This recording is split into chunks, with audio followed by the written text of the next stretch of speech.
Modern Real Estate Practice, page 146. Key point review.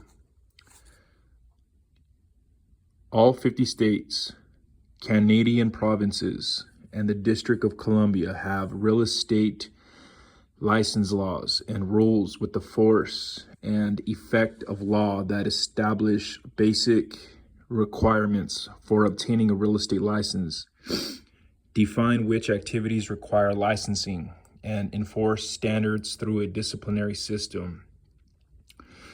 A real estate broker is licensed to buy, sell, exchange, or lease real property for others for a fee and may operate as a sole proprietorship, partnership, corporation, or limited liability company.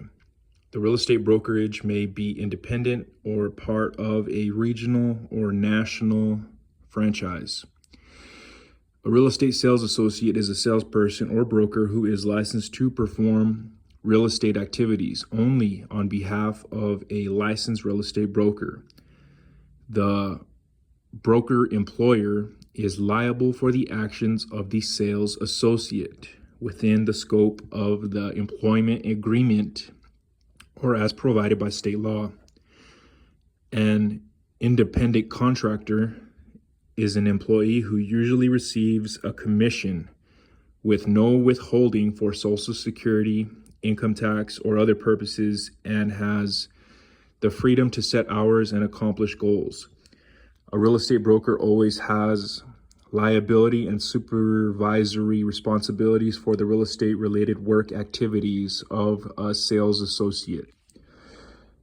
An employee may receive salary in lieu of or in addition to commission, may receive benefits such as health insurance, profit sharing, and workers' compensation, and has an employer who is required to withhold Social Security, income taxes, and other applicable federal and state taxes from earnings. The employer sets hours, duties, and other specifics of the employee's day-to-day work and remains liable for related work activities of the employee. There are Internal Revenue Services, IRS requirements for a qualified real estate agent to be treated as a non-employee for tax purposes. A real estate assistant may be a licensed employee of the employing broker who is compensated by the broker or is, if unlicensed, is paid by either the sales associate or broker and is limited in the activities that can be undertaken. A broker's compensation can be a commission based on a property sale price, a flat fee, or an hourly rate. A broker's commission is earned when the seller accepts an offer from a ready, willing, and able buyer prepared to buy on the seller's terms and ready to take positive steps toward consummation of the transaction. A sales associate's compensation is set by mutual agreement of the employing broker and the sales associate. Fee for services means that a broker's compensation is based on charges for separate activities that the client desires. Unbundling of services. Some states now require minimum services to be offered by the broker. Page 147.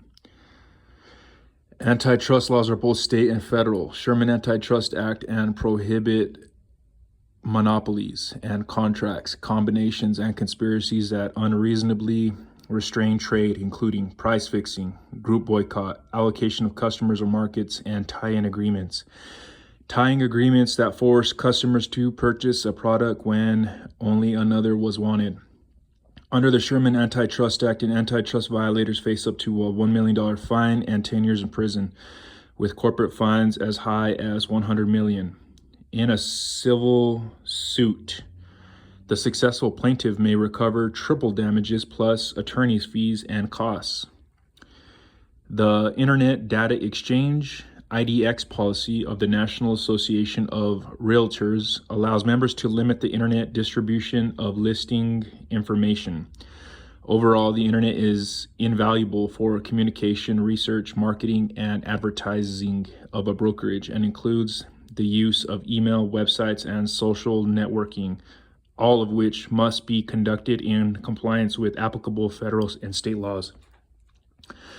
Electronic contracting must take into account the Uniform Electronic Transactions Act, UETA,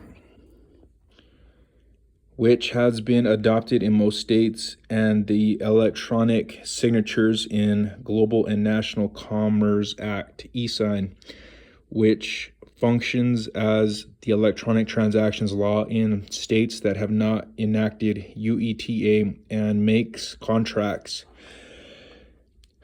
including signatures and records, legally enforceable regardless of the medium in which they are created.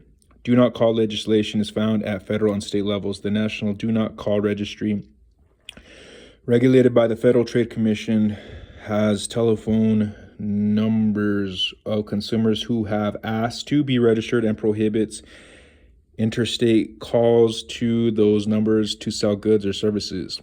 Most states provide their own do not call legislation for in-state calls.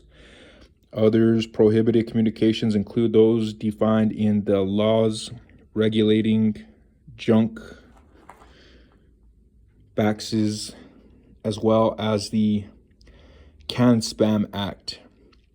Restrictions on collection of information from children younger than 13 by means of the internet includes mobile apps are specified in COPPA, the Children's Online Privacy Protection Act.